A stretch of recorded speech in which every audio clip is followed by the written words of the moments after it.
second guess how I have the camera right before I start. One of these days I'll actually commit to the place I put it. Let's see. I guess it's been a while since I've actually done a live.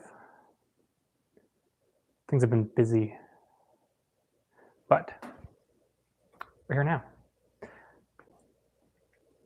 I just gotta wait for people to actually show up because this was an unannounced live. So if you are joining us after the fact, nobody has actually gotten in yet. So I didn't announce. Oh, hey, look, we have people now. Hello.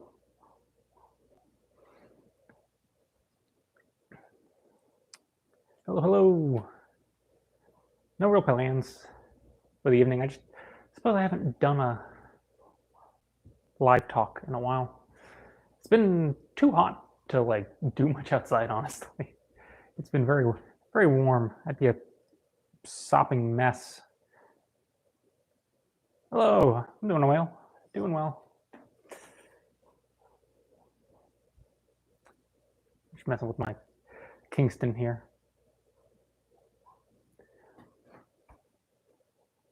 Yeah, I'll play some sword games. Usually it's just to bide me over until I get to go actually play with swords. Yeah, it's a rough sun. Linen's the day. The name of the linen is the fabric of the day. It's all about that linen.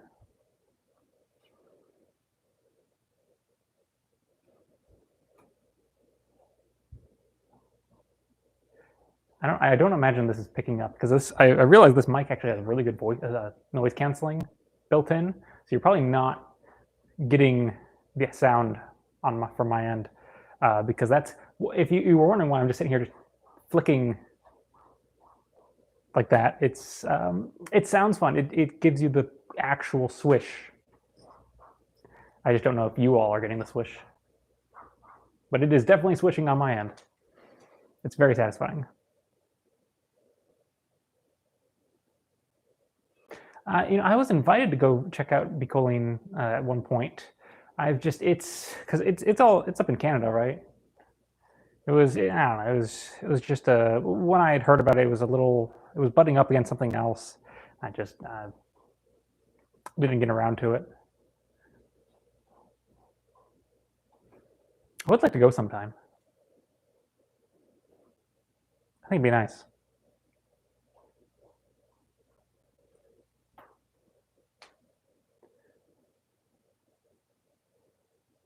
No, my seersucker isn't linen. Seersucker is cotton. This suit is linen. This is a linen suit, but I also have a seersucker suit, and that one, seersucker is by its nature, it is a cotton suit.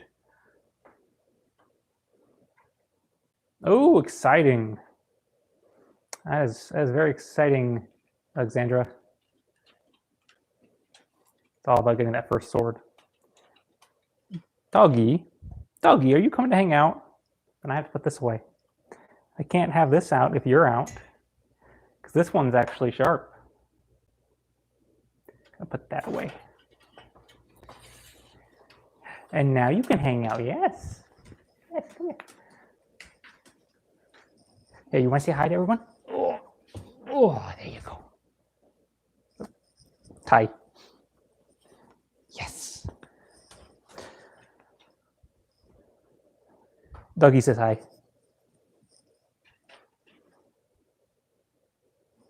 wonder if I can get her to, I don't know, probably not worth it. Yes. That's a good dog. Maybe I can get her to be on screen if I get her over here. Come over here. Turn around. No, you gotta turn around. Turn around. Turn around. No, butt this way. And then, Rosie, sit. Wait. You're so good. Wait. I haven't even gotten a thing yet, but now she knows. She knows I'm side shuffling to the side. You can see probably on the stream how intently focused she is on me because she knows exactly where I'm headed now. At first, she was just listening because she's a good girl, but now she's listening because she knows what I'm kidding. You gonna do tricks for us on the stream? Is that what you're gonna do? Are you ready? You gonna show him dance? You gonna show him dance? Okay, you need a little more room. Okay, ready? Wait, sit. Wait, no, up. You gotta come up. Gotta go. No, you gotta dance. There you go. Dance. Good dance. Good job.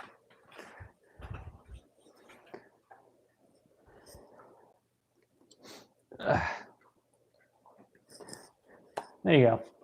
Dog performance.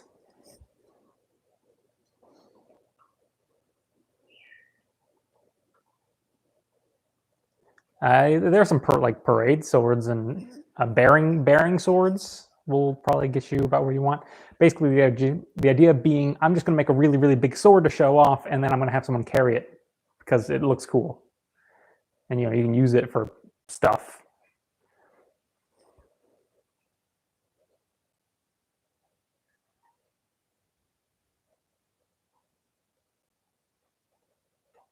A favorite sword?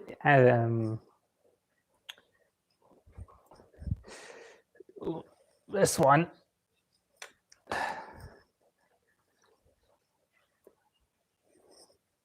Basket hilted longsword.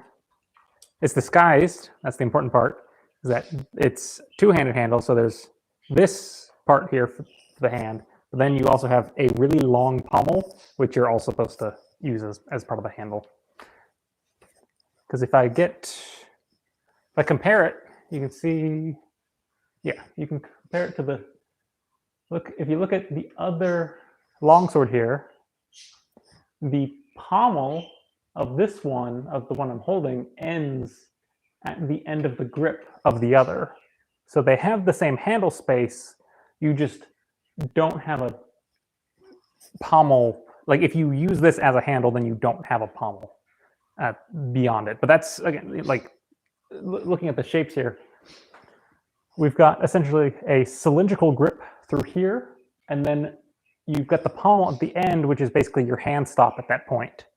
But this one is a sharp tapering swell like that. So when you're holding it, you don't necessarily need that hand stop at the end because the whole thing is gradually widening. So you're going to get a natural hand stop from the shape of it.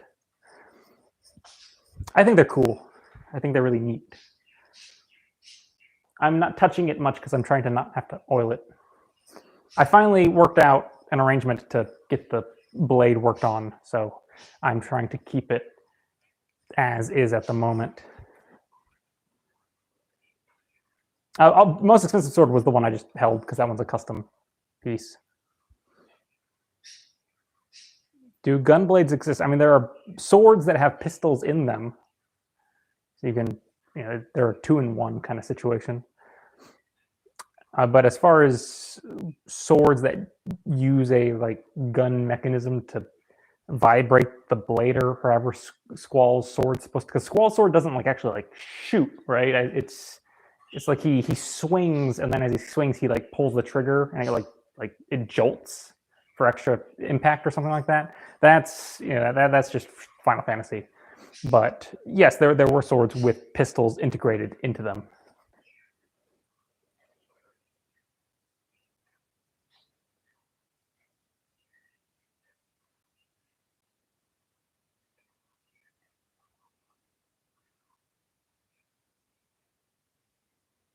Mm-hmm.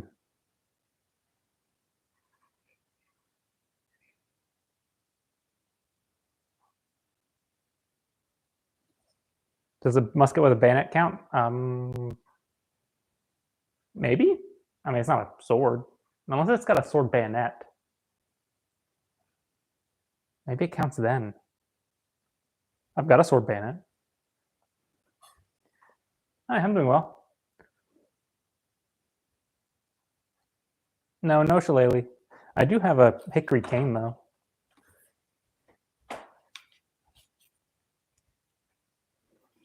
Hickory cane.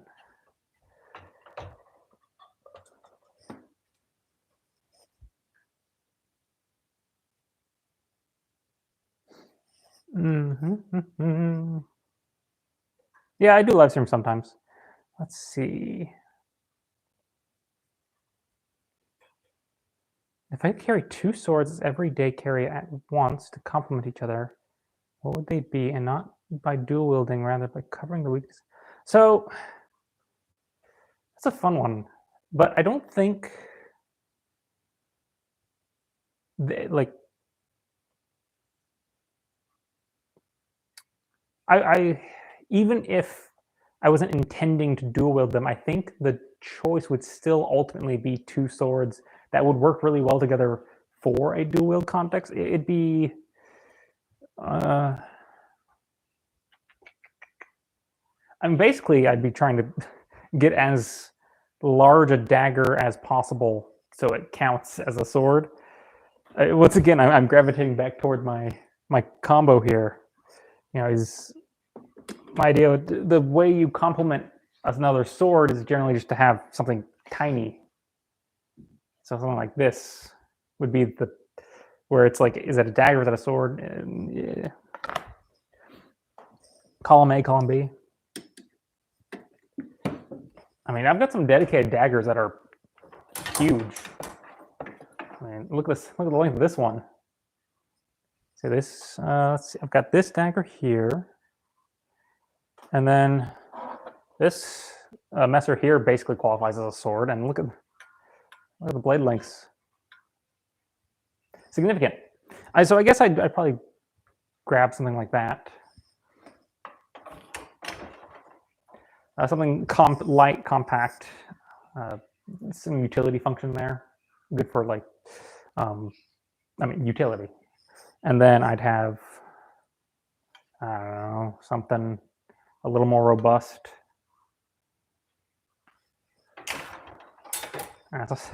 This sort of combination, I don't hate this. I don't hate this particular combo here. Gives you choices.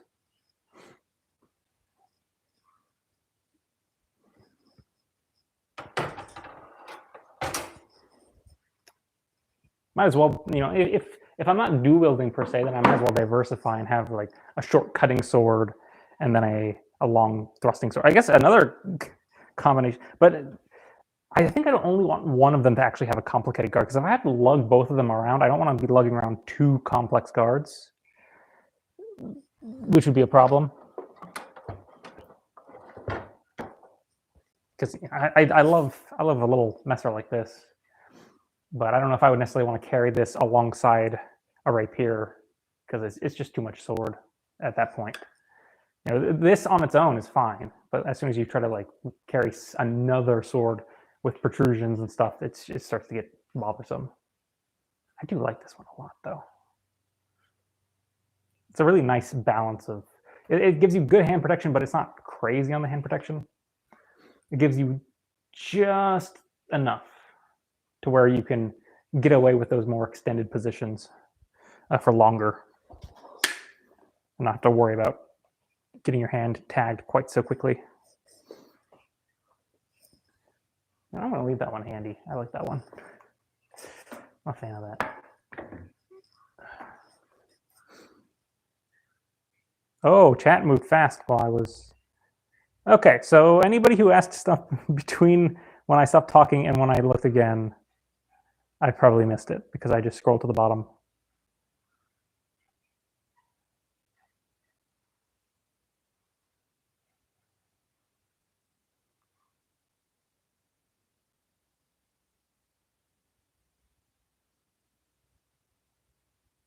How long can you make a sword, stabbing or slashing sword, be comfortably wielded in one?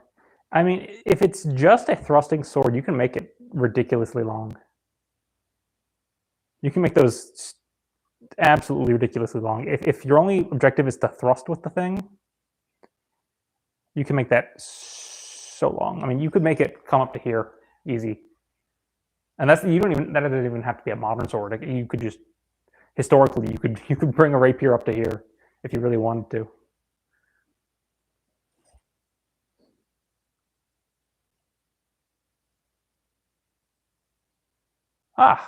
Okay. Thank you, Chase Hickman. So, if you're the first place I would have you check is to go to the HEMA Alliance website and check the HEMA Alliance Club Finder. That is it's not the most up to date, but it has, you can just kind of plug in your zip code and it'll pull up any registered clubs with the HEMA Alliance in that immediate vicinity. And if nothing else, that should at least give you, there should be something close enough that you could at least reach out to them and then ask if they have other recommendations, if they know of any other clubs that are closer to you, or maybe you get lucky and you find a club that's like right there.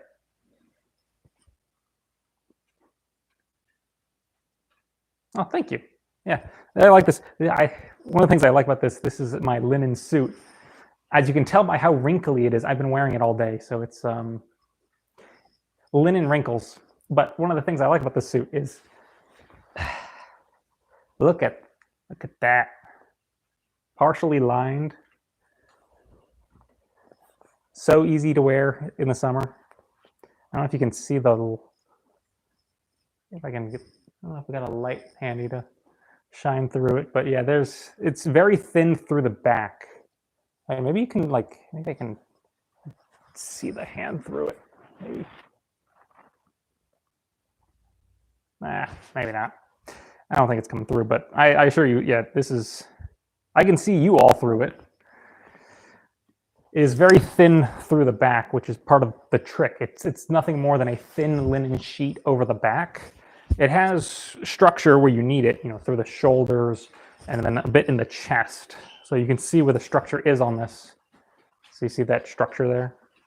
So you have, it gives you enough structure to still have shape, but then it cuts material anywhere it's not absolutely necessary.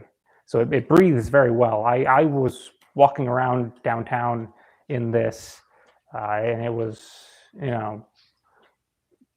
heat index in like the hundreds. I was getting around fine. It's not something, you don't want to just hang out under the sun in a 100 heat index day for long, no matter what you're wearing. But as long as you're not doing field work or something, you can definitely get around town in a linen suit and not be a puddle by the end of it.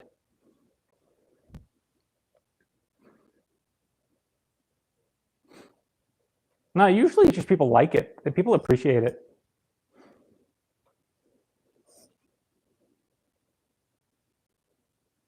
Oh, I had more questions come in. Let's see here. What was the glaive best used for? So a glaive is just a polearm that is specialized toward cutting. So I feel like that's such a cheap answer, but that's what a glaive is. It's a cutting specialized polearm, just like a falchion's a cutting specialized sword. That's what it's best for. It cuts really well. It feels like such a non-answer, but I mean that's the truth of it. I wish I had more insight to give you, but I mean that's at the end of the day, that's what they do. How would a duel with 2 greatswords go down? Ooh, all right, the Tims. That one's a little more. That's something I can get into a little bit more. So usually, the recommendations, if it's a one-on-one situation, all those big twirly whirly cuts out the window. Don't even bother. I have one. I have a greatsword. Let me go. Hi, dog. Excuse me. Yes, thank you. I have a ladder. I have a ladder now. That's the state of borderline curator I'm at now. I have a ladder that lives in this room just for me to get things off the wall.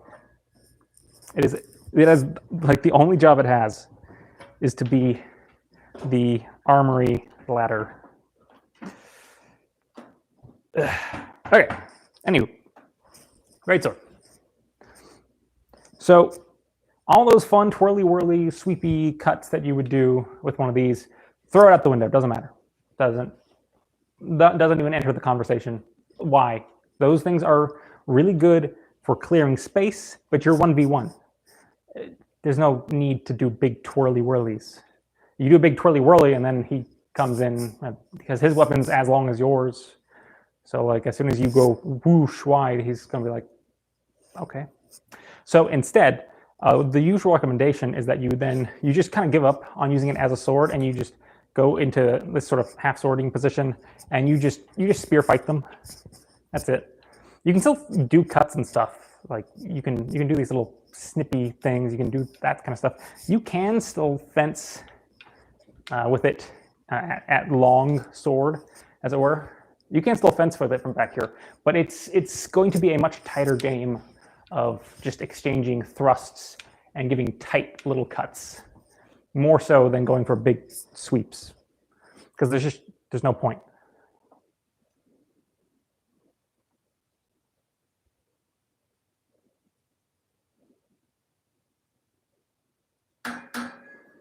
Oh boy, chat. I'm trying to read. Wait, did I miss? No, I got Hickman's. Okay. I've been asked about the Rob Roy one before. I should probably do that. I've never actually seen the movie. So that's probably the first priorities. I need to actually go watch Rob Roy first, and then rewatch for fight stuff. Spanish longsword, not really, not unless it's specifically the Montante, but that's kind of a different beast. That's my choice for an apocalypse sword at the 100. The 100, 250, and the $350 range. Oh.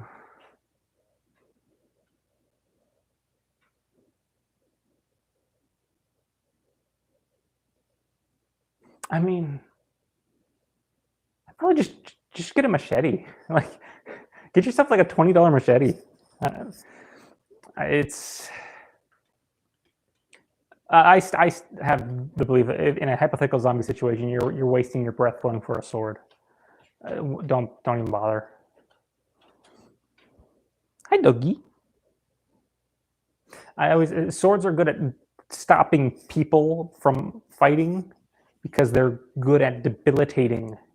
They're very good at killing too, but first and foremost, it's that you can debilitate somebody very easily. But a zombie doesn't care if you debilitate that. Like, you get someone a good cut on the hand. Ooh, that's it. The fight's over. Boom, done. Right? They can't. Their hands disabled. They can't fight usefully. Fight's over. Stick somebody with a sword. That's basically a death sentence.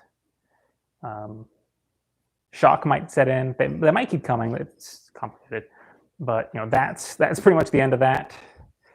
There are so many ways you can reach a moment of conclusion with a sword that does not apply in any capacity whatsoever to a zombie. At least most understandings of zombies. So I always think that swords are kind of a waste on a zombie. You're not gonna. Maybe they can bleed out. I don't know. It doesn't seem like they can usually bleed out though, so that's not even worth trying to consider. So that's why I'm always like, just get a bonk. Just get a bonk stick. Easier to fix if it goes wrong too. You can fashion a new haft if you need to. If your sword breaks, you're not fixing that. Goodbye. This, don't need to sharpen it. Just boop.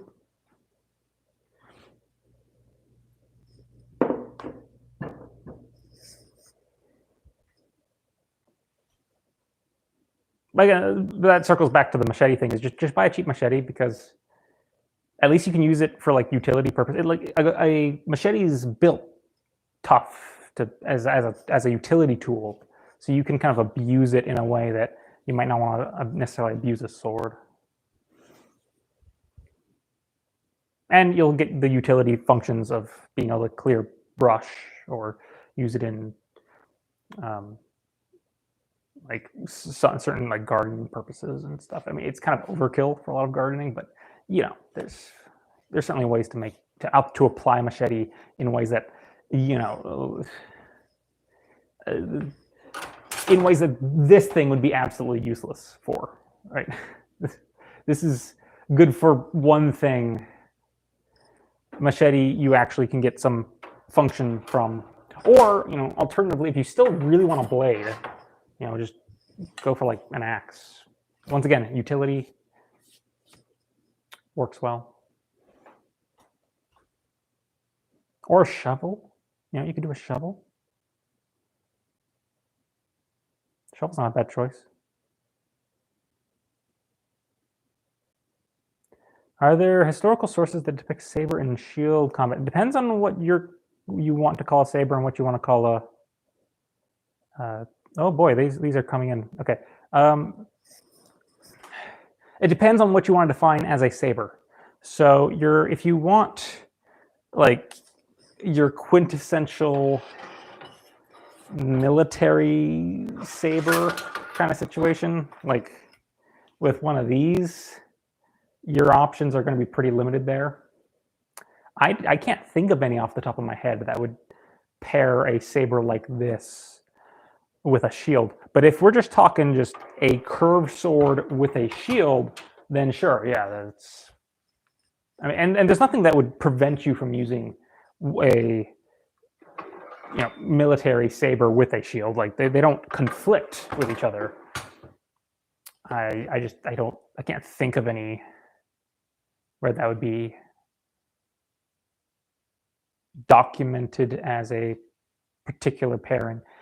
But again, if we're just talking any curved swords, single-edged curved swords, then yeah, there are occasions, plenty of them for that kind of combination.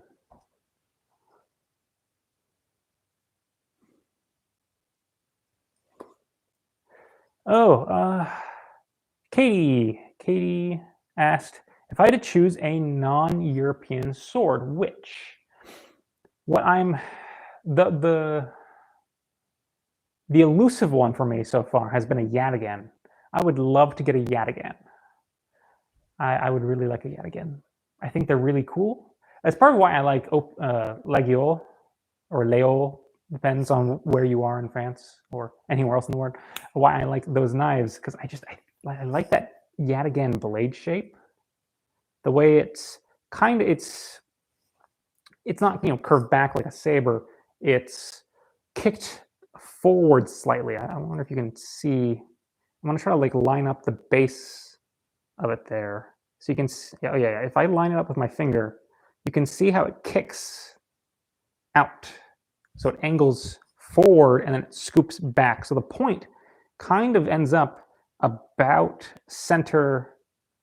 Well, in this case, it actually is completely. Yeah, the point is completely centered on the blade, but it kind of does this little like S shape to get that edge out, and then it pulls back in for that point. And I find that to be a really fascinating blade shape, and I love it as a knife thing, and I would love to have it as a sword thing. Yataghan.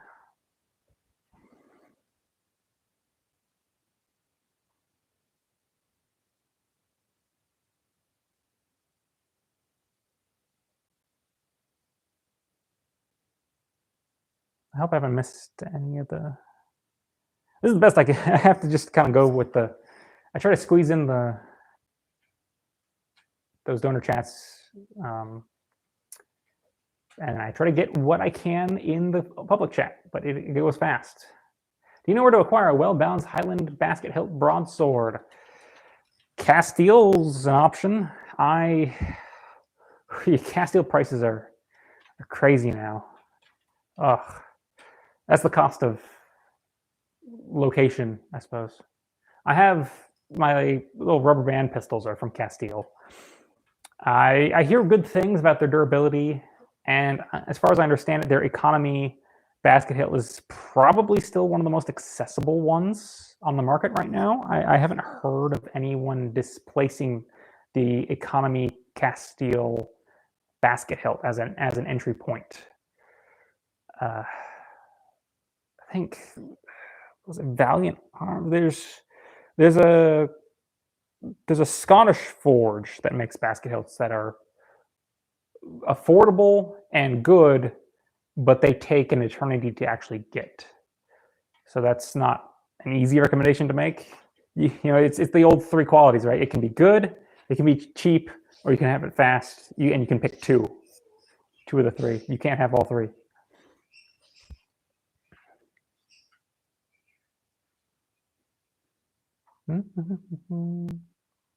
A sword for kids? What kind of sword for kids? Swords for kids. That's a tricky one.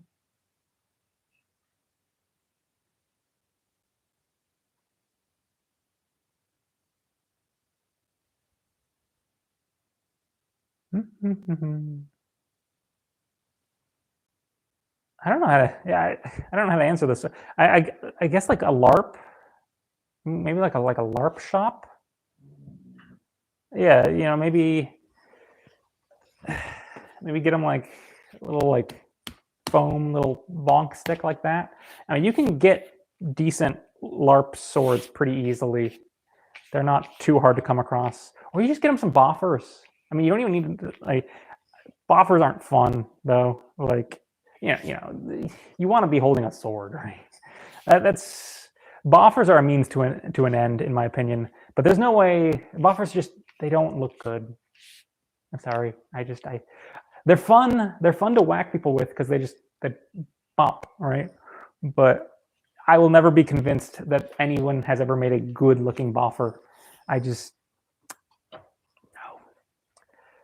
So boffers are just like non-starters for me. It's at least at the bare minimum LARP sword and up. Boffers just non-starter.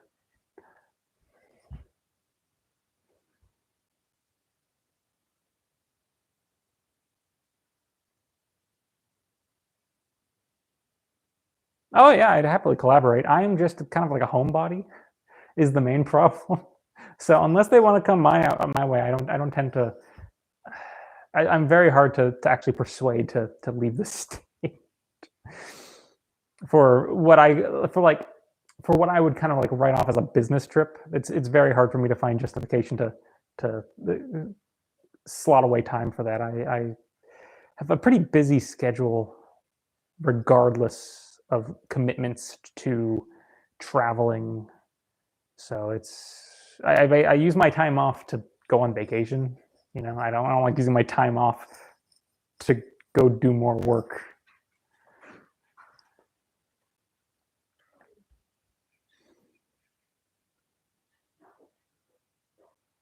Yeah,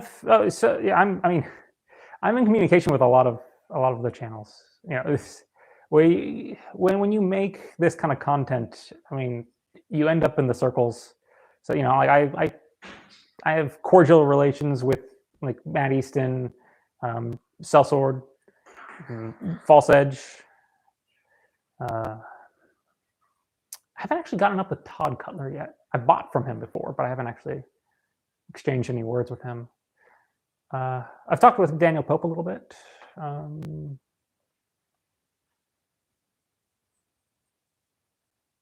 Bjorn, spoken with Bjorn.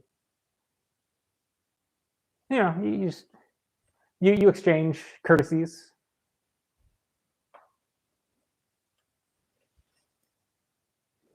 Sabers. What's my opinion on sabers? They're fine.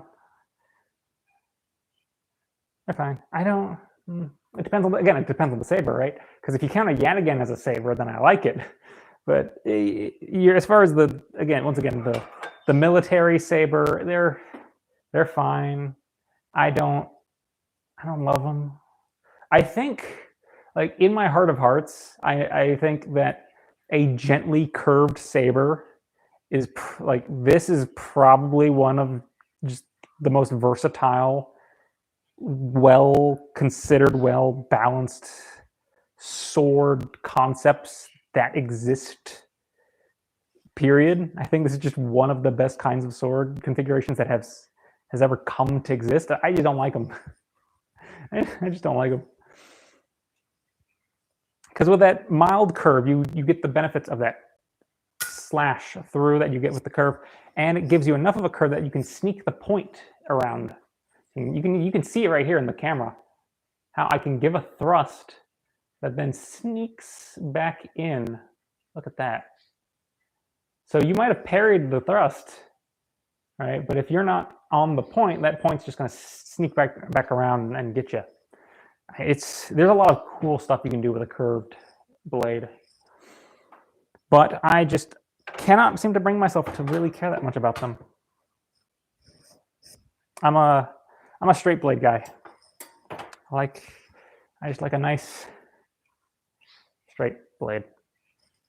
That's always been my preference. Plus, I like doing a lot of stuff with the false edge in a way that works really well with straight edges and doesn't work as well with curved blades. I kind of like to cut with both edges interchangeably, and as soon as you put a curve into it, that doesn't remove that option, but it changes how that option works.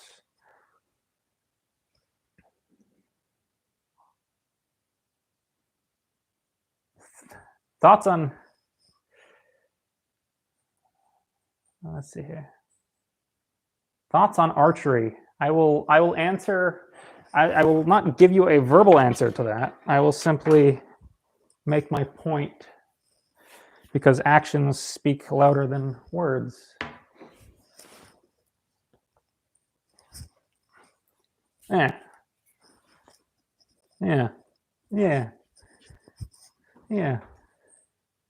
Oh no, my mic is popping. Oh no. I don't know why it might be that I was jostling it. I'm not sure. I'll try it like that, see if that's any better.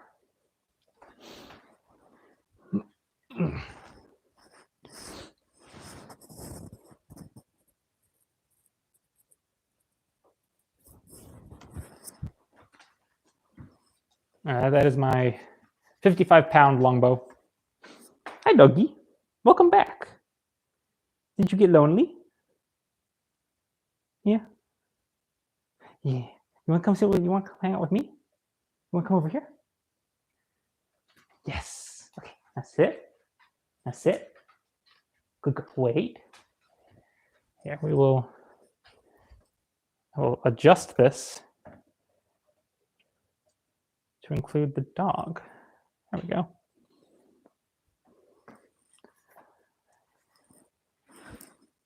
Ugh. And that should do.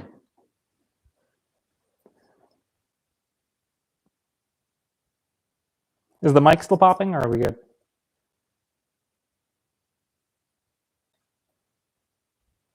It's doggy. Oh, thank you, Ginger. Do I like one or two-handed swords better? Two-handed, definitely, because just going by the experience. But I've been feeling the siren call of one-handed swords more. I appreciate them. What's a weapon I think is generally overrated? Ooh,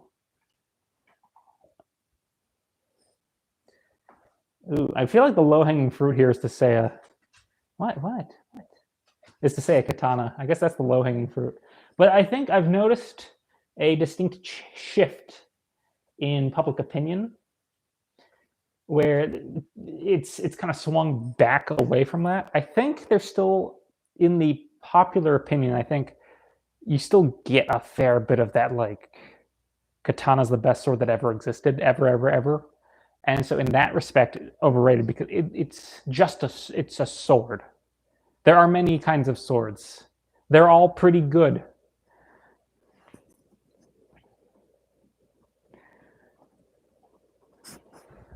But I think it's less overrated than it used to be. So it's kind of a harder answer to give now.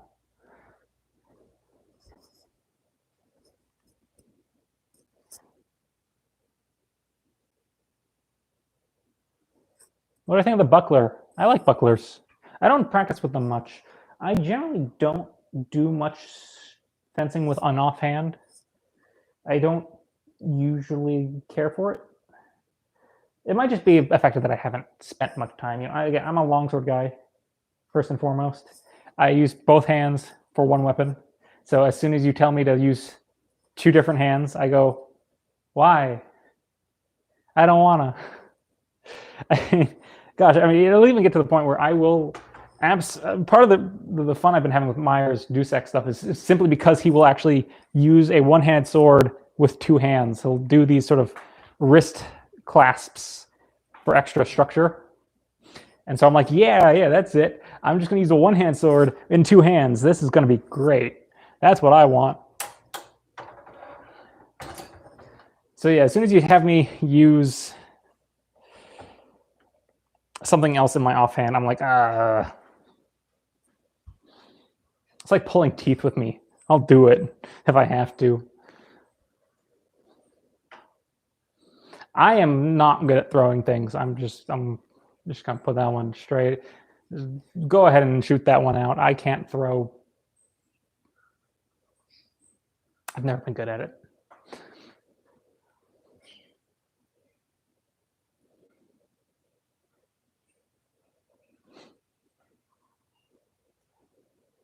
Which is a shame because apparently I have the like tendon for throwing apparently.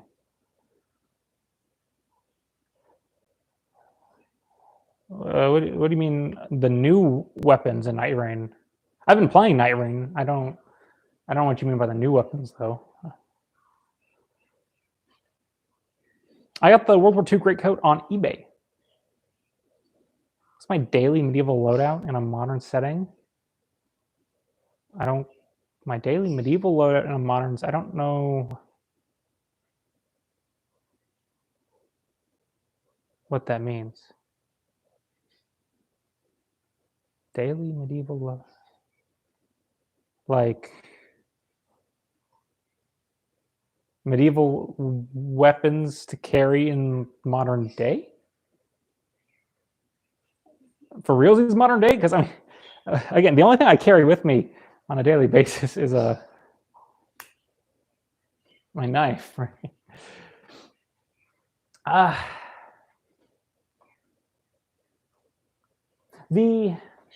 My basket hilt longsword here was supposed to be a hypothetical of what my ideal sword would be. This ended up being not quite that, and not because of part of the miscommunication that ended up ensuing. This ended up being a 95 centimeter blade or something like that, and it's pretty thick. And I envisioned something less this and more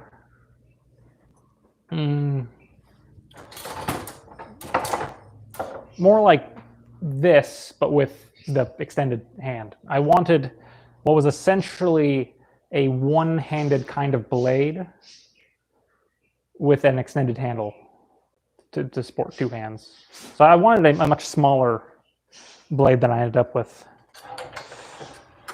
Although, even then, I'm feeling this pull to where even that relatively short longsword hilt configuration, just in carrying some of these swords around, there is definitely there's an appeal to just having just a simple little fellow like this. This sword is so convenient to wear because I've got my Paco belt, so I will be moving gear around, and I'll usually have one of the swords I'm bringing with me for that day on my hip, just for convenience's sake. And I'll usually, if I'm bringing this one, I'll pick this one because it just, as soon as I put it on my hip, this sword just kind of disappears at my side. And I've really, even this one, I think I'm tempted to push for a sword even shorter than this. I have in my what I've been kind of pursuing is to get something with like an 85 centimeter blade, so shorter than this. I'm debating if I want to bother going to get it. This is all just a very long-winded way to get around to pulling out my antique, honestly. Maybe I should just grab the antique to start. Yeah, let me go get the antique, because that'll crystallize what I'm talking about here. I just don't like going to get it. It's such a pain. Ugh. Okay. Here.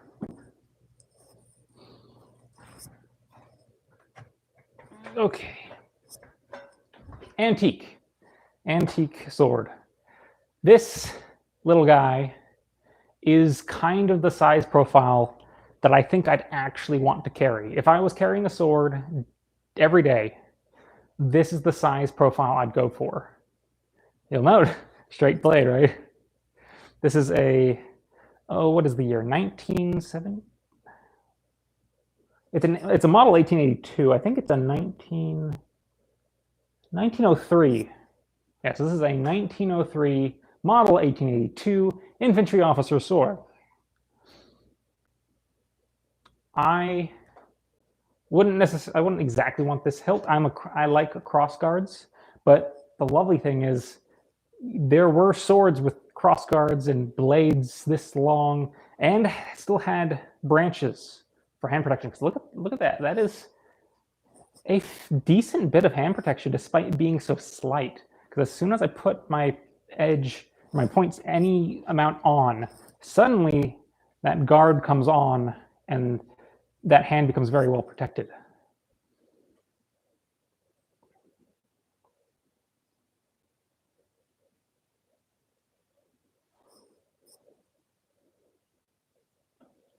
I had another. Oh, thank you, Ubermax. Thank you. It's a linen suit.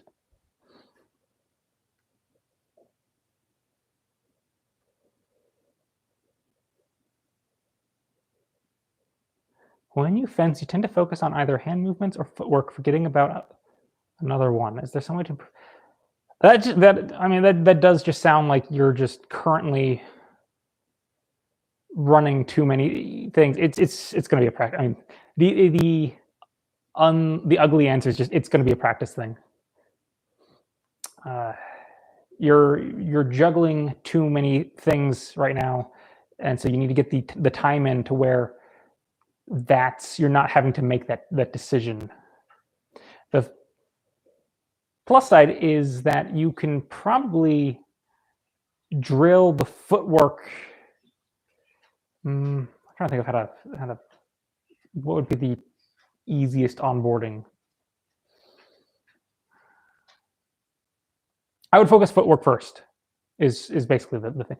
From the feet, everything comes from the feet. If your feet are wrong, nothing else you do matters. I have seen people eat dirt because they got sucked into doing something with their hands and they forgot about their feet and they ended up like, I don't know, like I'm trying to like actually get myself to do the wrong feet. What do I see? It's like they get their feet too far forward together and they get into this weird thing. It's yeah, just focus feet first. Hands can come later. So if you have to pick between the two, go for the foot one.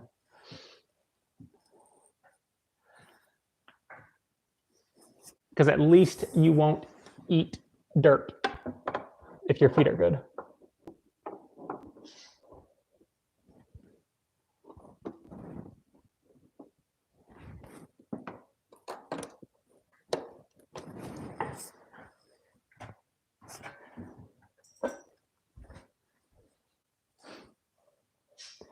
Any suggestions or resources to get better with a spear? I mean, I can always plug my boy Joachim Meyer.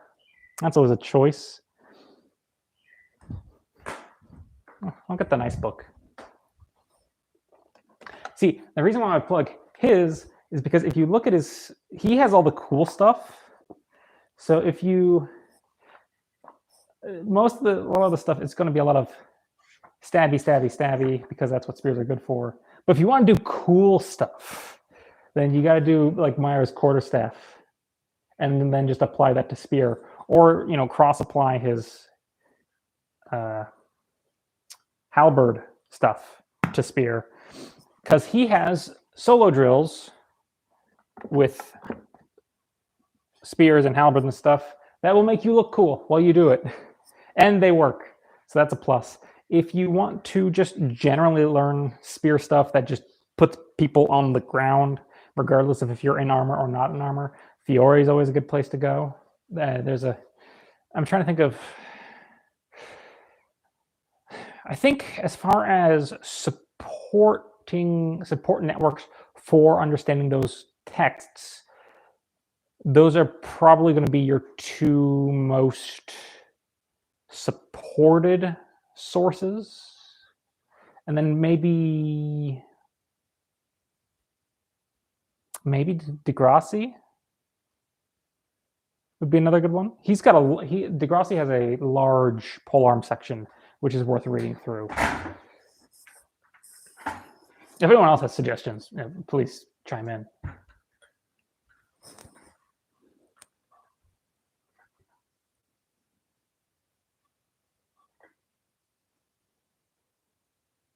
During tournaments, am I usually the captain? No, we don't have captains.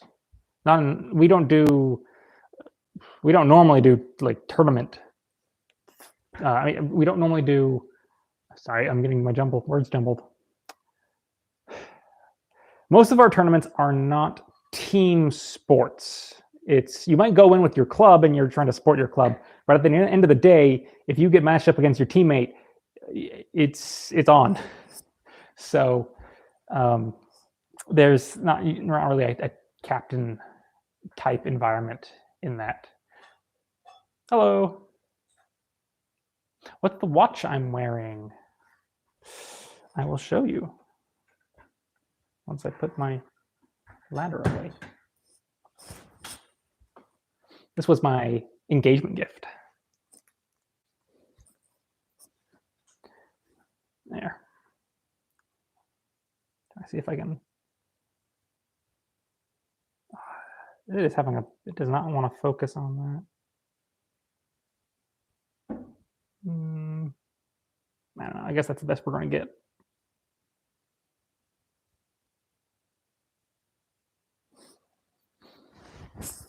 It is. Oh yeah, it's mechanical, or it's a mechanical automatic. Yeah. So it's got a weight in the back.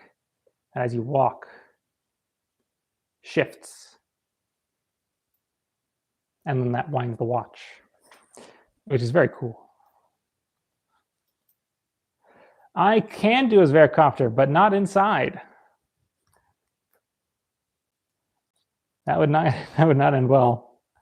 Also, this is Thomas Earnshaw, the watch. It's sort of a mushroom company, as I understand it, but I've only had to get it fixed once in 6 years, so it seems to be working fine for the most part.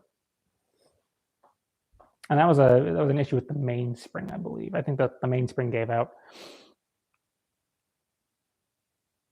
Yes, my engagement 6 years ago. Yes, thank you.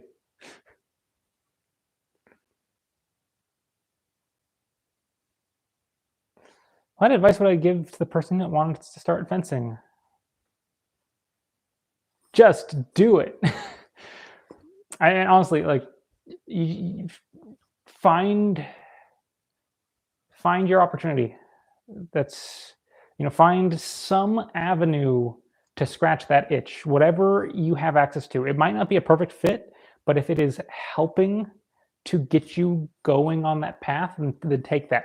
I was fortunate that I was able to land into my fencing club that I did as early on as I did. But there was a period before that where I was looking for anything that could help give me an environment for that. And there was a boffer club at my college, that an informal one. And so I went to that. It wasn't really for me, but it got me moving in that direction. And then from there, I was then finally able to actually find the fencing club. I had actually intended to join the fencing club, the Olympic style fencing club at the college, but it had actually gone under the year before I got enrolled. So I rolled up to university. I was so pumped out. I'm like, I'm gonna finally learn to fence. And then there's the fencing club was kaput. No more fencing team. I was like, cool. That's great. No, I don't do any forging. What do I think of reverse grip? Situationally useful. I'm sort of a grip anarchist. I embrace the idea that there's an occasion for just about everything.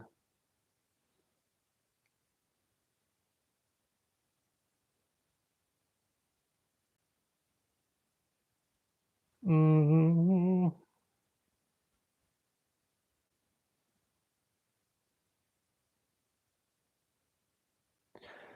Oh, interesting. No, I did not major in English. I majored in history, which I suppose shouldn't be surprising. The trick to how I get concise is that I don't actually script my videos very often. If I do, I think it's pretty obvious when my videos are scripted. I have a particular way of communicating when I'm writing, which is not altogether different from how I talk, but I think I'm trying to think of how other people have described it to me. It has a very particular flow to it, a cadence. I write with a certain cadence that is not how I speak. The word choice is the same, the cadence is different. So when I read out what I have written, it will come out sounding distinctly different, I think. But I wonder if anyone else has caught it, has been able to tell the difference. But for the most part, what I do is I will just keep doing take after take, and I will iterate on what I'm saying between each take. And then I eventually have said it enough times that I have basically cut out anything that is not absolutely necessary, because I'm also simultaneously getting sick of recording so many takes. So you just, in the effort of trying to get through the video, I naturally will trim what I'm saying down to just the essentials. And then in edit, I will also fully embrace the concept of kill your darlings, which is a writing suggestion where, you know, if no matter how much you might love something, if it is not actually in service to the rest of what you're actually doing, you have to be willing to just kill it. It has to go. And so that is probably the most tooth-pulling thing I do in the edit to get my videos into that kind of concise space, is that I will give them a very aggressive pass where if it is not, if I'm tangenting too much, because I am prone to tangenting, if anyone has noticed over the course of the stream, I tangent a lot. I cut those just with no mercy, just cleaver, boom, slough it off the table until I only have the stuff that is immediately relevant to the subject at hand. And that's how I approach shorts. I'm not really a high fantasy guy, actually. I like Lord of the Rings at that like obligatory baseline nerd level, right? I've watched the extended cut. I've read like a little bit. I never got into the books. I tried once. I never clicked. I'm not a high fantasy guy.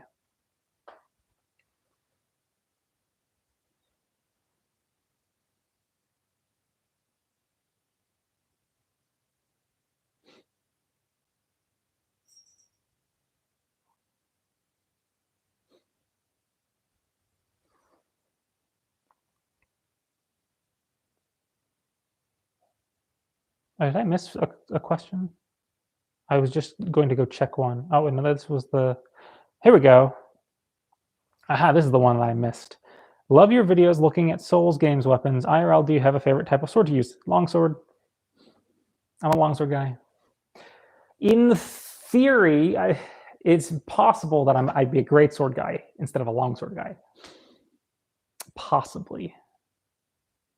But I have never had much of an occasion to actually spar with them because they're not safe to spar with. So conceptually, I might be a greatsword guy. But I think in practice, I like knowing my own tendencies with swords, probably not. As much as I would like to be, I think probably not. Because my tendency because I would imagine if I was a greatsword guy, if I was truly a greatsword guy, then I would be using a longer longsword than I do. I specifically use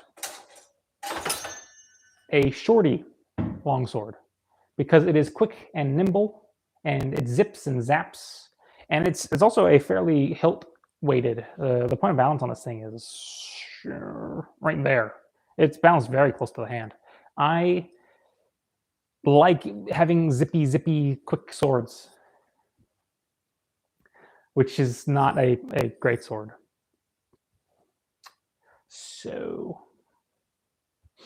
probably wouldn't be. It'd probably be this.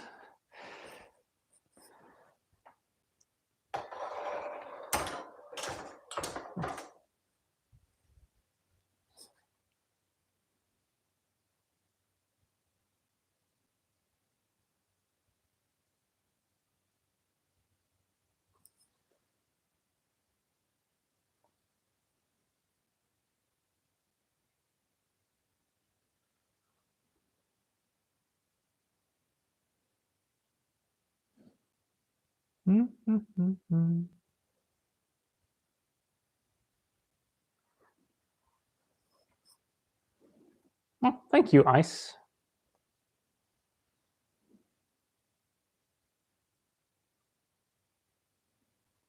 Oh, thank you, Dishonored. I'm glad it helps. I've been meaning to do sort of a rider AMA kind of thing. So I guess not an AMA, more like an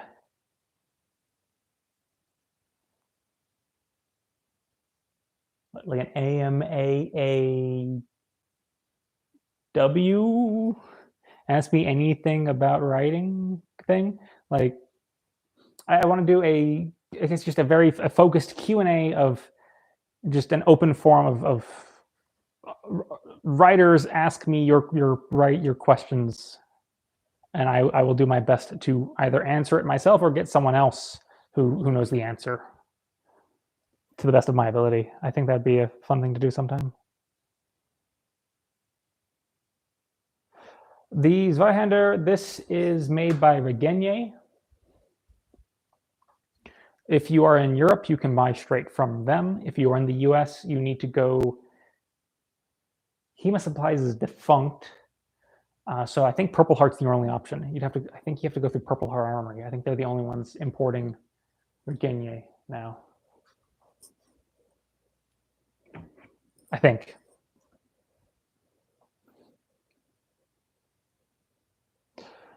Yes, there's a reason.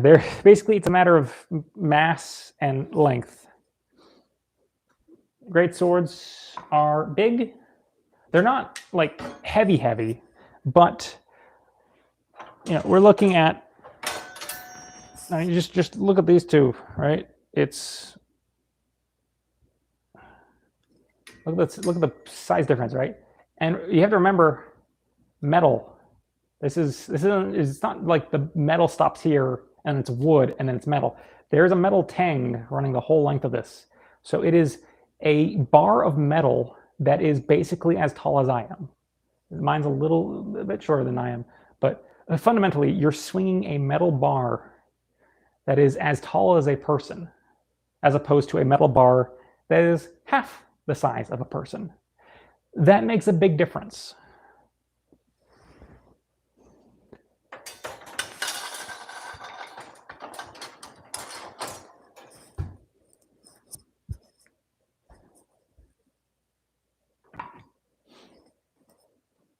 And then there's also the mechanical difference of like the longer the thing gets, the faster it's going at the tip, the more velocity in that. So it's both, you're both getting, and then there's, again, I'm not the best with physics, but longer lever, bigger hit.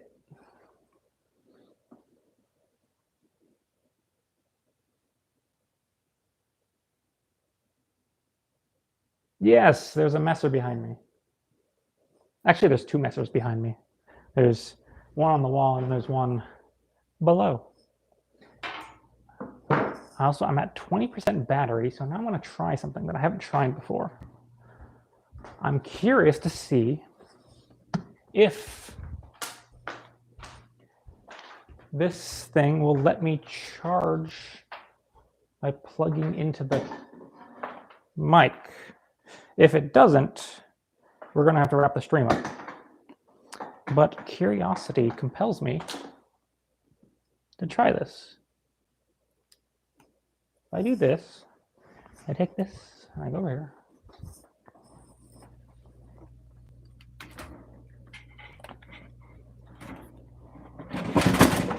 Uh-oh. I'm knocking books over. This is what I get for putting a bookshelf in front of a outlet.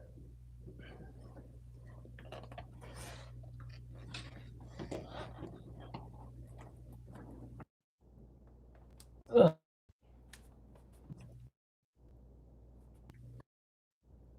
Right. Do we have power? That did not work. Okay. I have to up here. That saber. Okay. I was putting my hand out. I couldn't find anything. Ooh.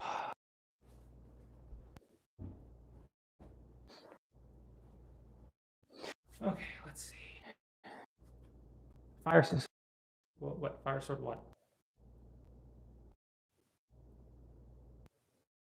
Fire. You're gonna see. I have a fire sword. What fire sword?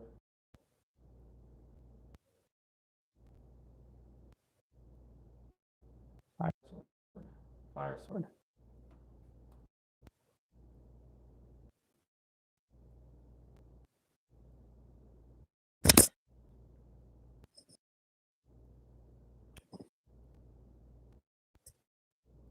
Yes, I've used it before. It's a sword.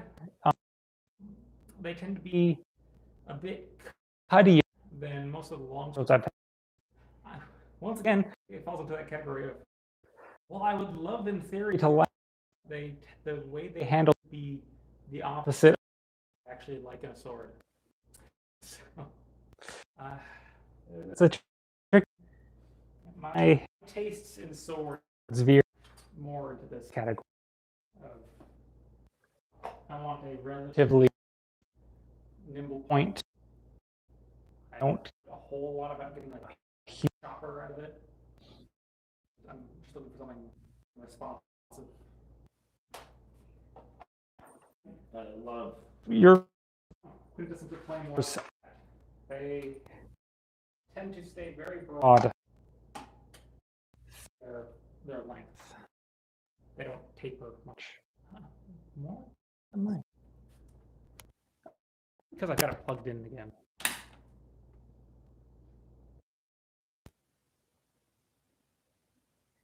There. Is that better? Have I stabilized it?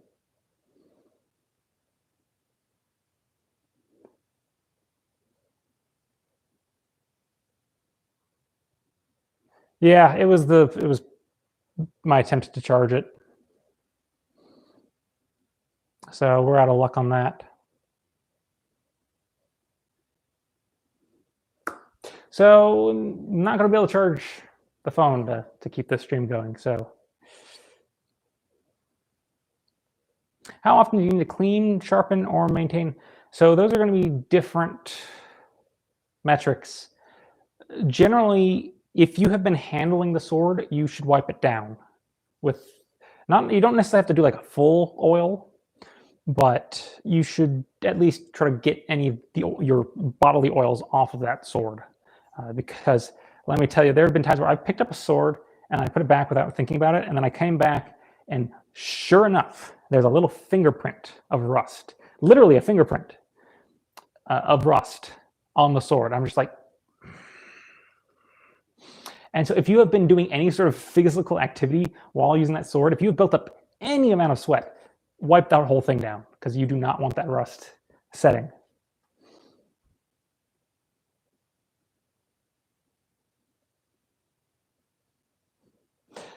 Well, so the thing with the longsword and then the claymore is that they are potentially one and the same. And longsword is such a broad category of sword that you can have two longswords that are just complete opposites of each other.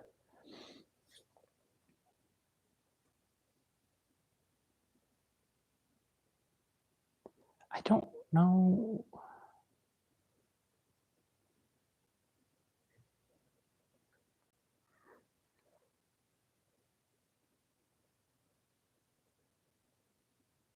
Okay, you know what? I have an idea. I don't know. I'll be right back. I'm gonna find a way to satisfy this.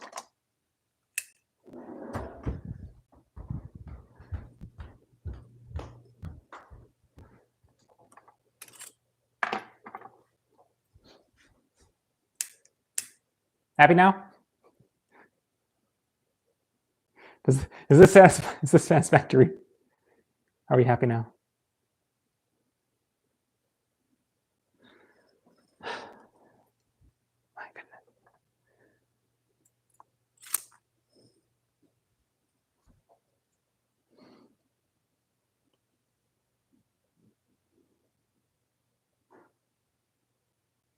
Yeah, I mean the Highland. Yeah, I mean I assume like this.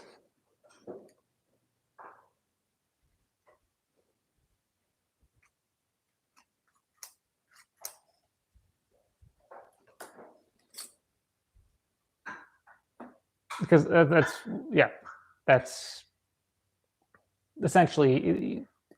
I mean, depending on how you want to shake it, this can be interpreted as a longsword potentially. They again, it's a huge umbrella on category, right? Longswords, greatswords, these quote unquote claymores. You know, sometimes they might be a little bit more on the greatsword side of things. Sometimes they might be more on the longsword side of things.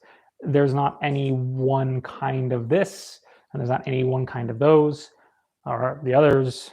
So you just can't kind of put them into that such a neat and tidy box like that. Yeah, this is a letter opener. Rapier. Yeah, I've got the rapier. I've got a few rapier. Oh, speaking of rust.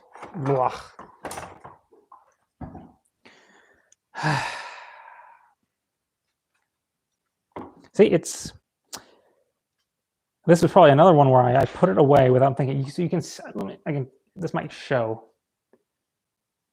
Maybe it'll show. Maybe if I get like,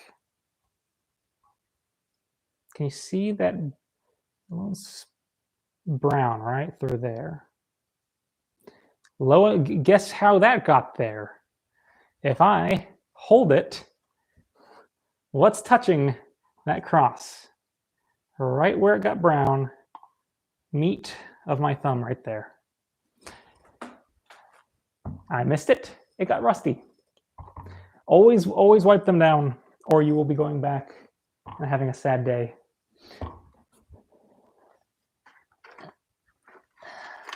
Now if I can find my scratch pad, I'd be set. I'm always misplacing it though, is the problem.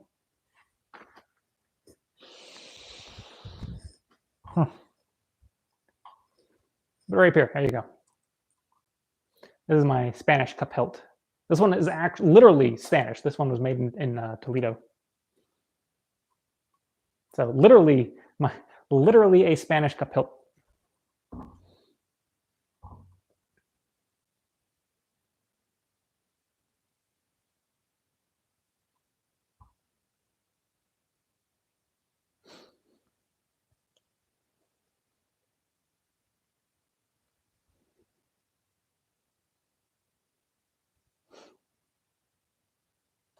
I will compete, but I'm more in it for the art. Competition's not a big motivator for me, so I doubt I'd ever actually travel internationally for a tournament. It's just not really my thing. Travel internationally for a like workshop or something, like a big event. Like I know Easton has attends or is like often an instructor at this big like harness fechten like meet Yeah, I'd definitely consider. I'd be much more likely to go to that. I'd rather go to learn things. Not that you don't learn things at tournaments, but that'd be my primary motivation.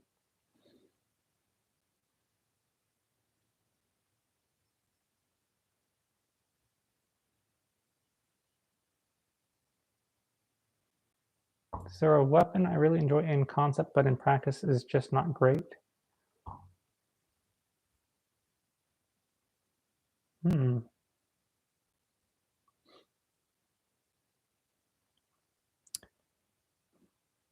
I mean, conceptually, I like messers, but I've never really liked using them in sparring.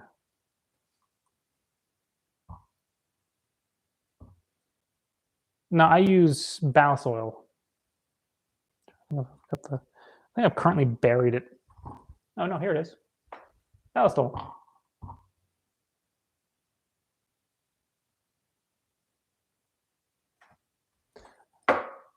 I like that. That works well. Hello. Let's see.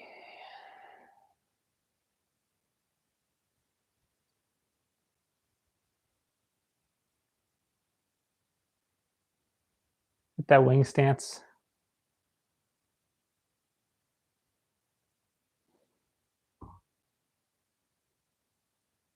Hello.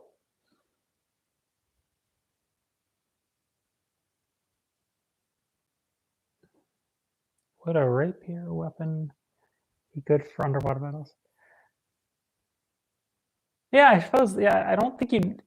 Yeah, I don't think there's much point in cutting underwater. I think you're mostly just trying to stick them, or a spear or something.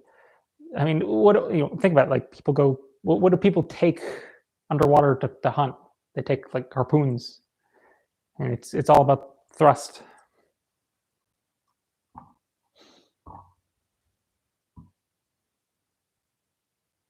Cuirass with no arm armor, or arm armor with no cuirass.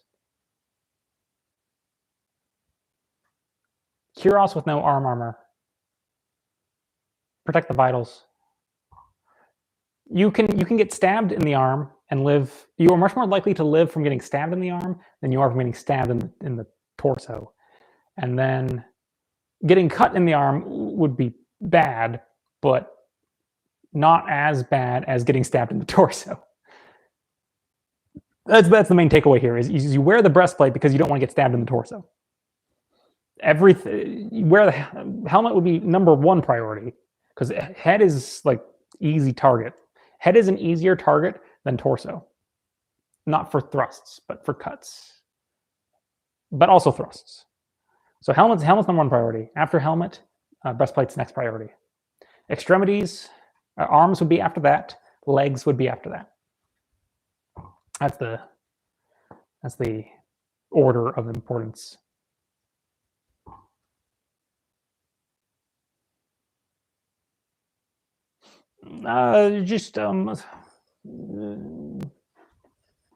Just like a long messer.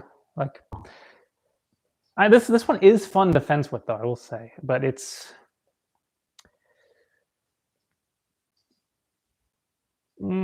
I don't know, I always feel like when the sword gets this short, the fencing gets very messy very fast,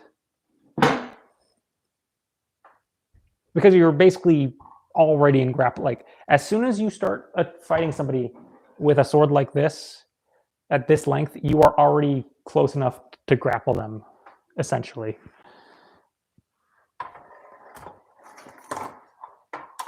Because if like my reach is boom, I'm hitting there. I'm nothing more than a reach. I can just reach out, and then I'm grabbing at whatever I was just targeting. So you are grappling like that with one of those.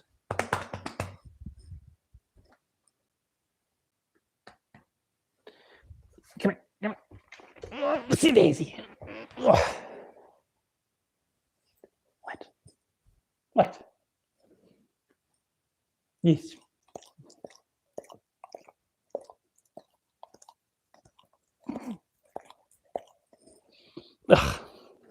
It's my baby.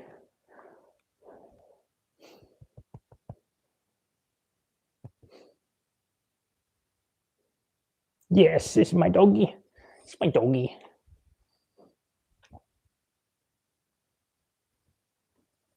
Oh, that's a good girl. Yes, it's a good girl. Yeah. Yes, you are. Yes, you are. Yeah. Excited. Can you dance? You dance? No, because I don't have a goodie for you. Wait, come here, over here. Hey, sit. Dance. No, you aren't gonna dance for me? Because I bribed you before, and now you expect this goodie.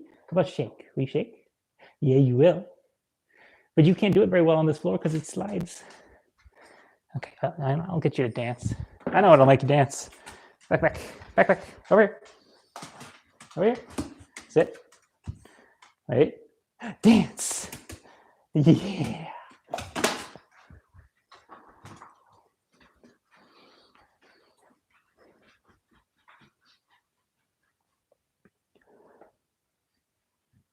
Yes, a doggy. How's my battery doing? That's not telling me how much juice I have. Oh, falxes are cool. I'd love to get a falx one day.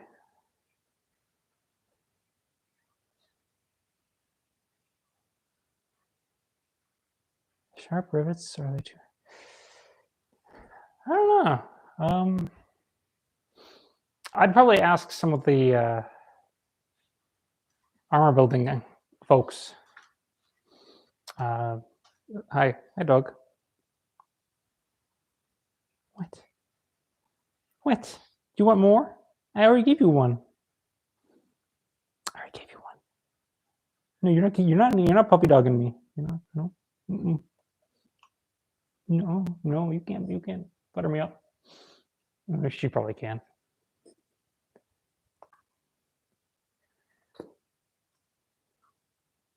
Looking to buy your first sword. It's the $100 rapier. Depends on what you want to do with it. If you just want to have it because you like it and it's pretty and you just want to stare lovingly at it, then go for it. I would not trust a $100 rapier to do anything else. I'm down to 10% battery. Okay. I'm going to have to wrap this up.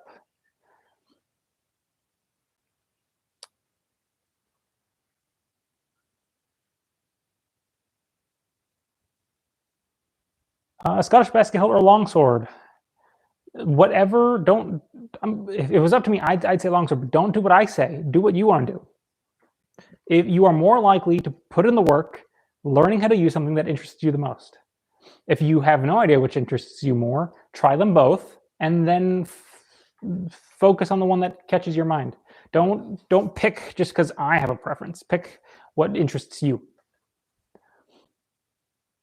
We need to armor up the dog. Okay, wait. Here, I got one more idea. We're gonna do one more thing here. Don't leave. I gotta leave y'all. But I have one last. Check out my sleeve. Ah, yeah, Rosie, come here. Come here, Rosie. What's this? You wanna be armored? You wanna be armored? Want to be armored? Yes. No. What if I give you a treat? Would you take armor if I give you a treat? You want armor for a treat? Can I bribe you? Armor for a treat?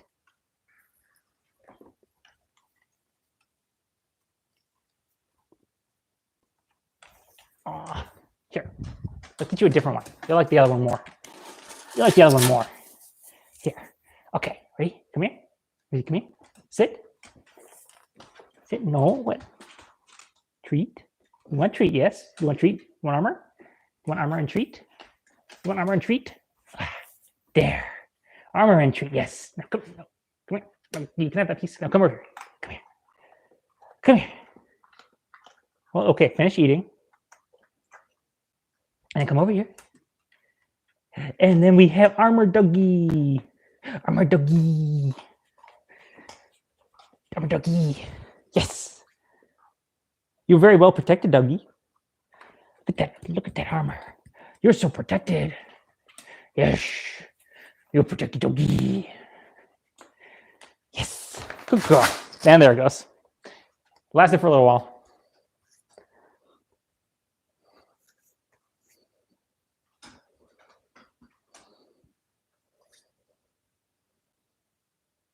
Anyways, I hope you all have a wonderful night. Good night.